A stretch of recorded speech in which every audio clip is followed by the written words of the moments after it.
Kisah nyata, azab zina di balik banjir bandang Garut. Hari ini adalah hari pertama saya bisa membantu orang yang terkena bencana. Ya, bencana yang tidak terduga. Bencana banjir bandang Garut.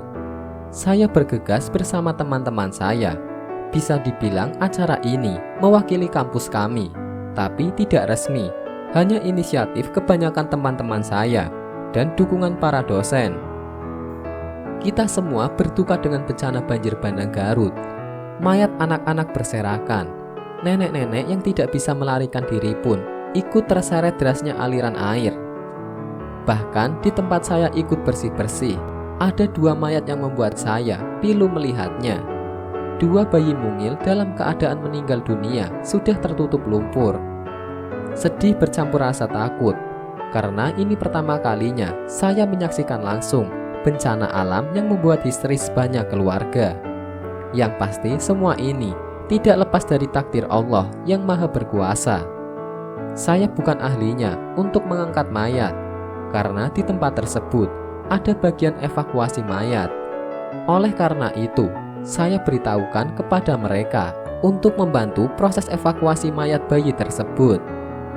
Dan akhirnya, mayat bayi itu akhirnya diletakkan di tempat yang seharusnya. Setelah saya dan teman-teman selesai bersih-bersih, saya melihat seorang kakek sendirian sedang duduk termenung bersandar di dinding dekat tempat kami berkumpul. Jika dilihat dari fisiknya, beliau berusia sekitar 60-65 tahun. Beliau duduk dan terlihat matanya berkaca-kaca.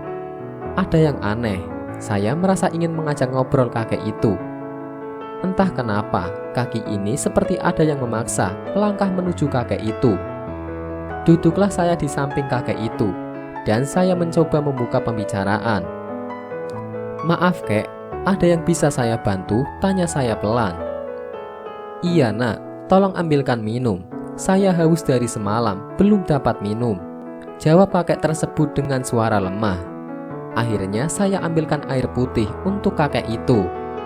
Kakek itu mulai mengajak bicara dan sudah tidak berkaca-kaca lagi, hanya menyisahkan matanya yang merah. "Nak, terima kasih sudah datang membantu kami. Kalau bukan dengan izin Allah, mungkin kami tidak ada yang membantu. Karena kampung ini sudah terlalu banyak dosa. Allah sudah mengaturnya kek, ini pelajaran bagi saya, agar senantiasa berbuat baik kepada sesama, termasuk kakek." Bukan itu maksud saya nak. Berbuat baik kepada sesama itu kewajiban. Tapi ada sesuatu di balik banjir besar ini. "Iya kek, apa tuh kek?" "Saya hanya lihat di berita bahwa air dari 2 sungai tumpah ke kampung ini. Coba kau lihat dari jembatan. Dari jembatan ke sungai jaraknya sangat jauh. Tidak masuk akal kalau air sungai bisa tumpah ke kampung kami. Saya sudah lihat dari jembatan, tapi memang karena mungkin hujan begitu deras membuat luapan yang dahsyat. Mungkin saja. Tapi selama tinggal di sini, ada satu hal yang membuat saya sedih, bahkan murka." "Kenapa tuh kek? Boleh saya tahu?" "Jangan kamu kira kampung yang jauh dari perkotaan bebas dari zina. Zina di sini sangat marak. Bahkan kampung ini tempat yang aman untuk anak muda berzina." Kakak itu melanjutkan ceritanya. "Di sini, di sungai ini, sudah terlalu banyak bayi-bayi yang tak berdosa dibuang, dibantu oleh bidan-bidan kampung yang tidak bertanggung jawab membantu proses aborsi. Di sini kami kekurangan ustadz yang menasehati kami. Itulah yang membuat kebanyakan orang di kampung ini jauh dari Allah dan akhirnya membuat mereka tidak takut berbuat maksiat." Saya teringat sebuah riwayat dari Rasulullah. Jika ada orang berzina, radius 40 rumah terdekat dengan pelaku zina bisa terkena efek azab dari Allah. Itulah kenapa Allah memporak-porandakan kampung kami. Percakapan di atas menjadi nasihat untuk kita yang masih diberikan kehidupan aman oleh Allah. Lihatlah, sungai yang jaraknya ke jembatannya jauh, nyatanya dengan takdir Allah bisa menjadi meluap. Percakapan di atas juga menjadi peringatan untuk kita. Di saat kita ada celah untuk melakukan zina, ingatlah ada tetangga kita yang tak berdosa harus menanggung azab juga.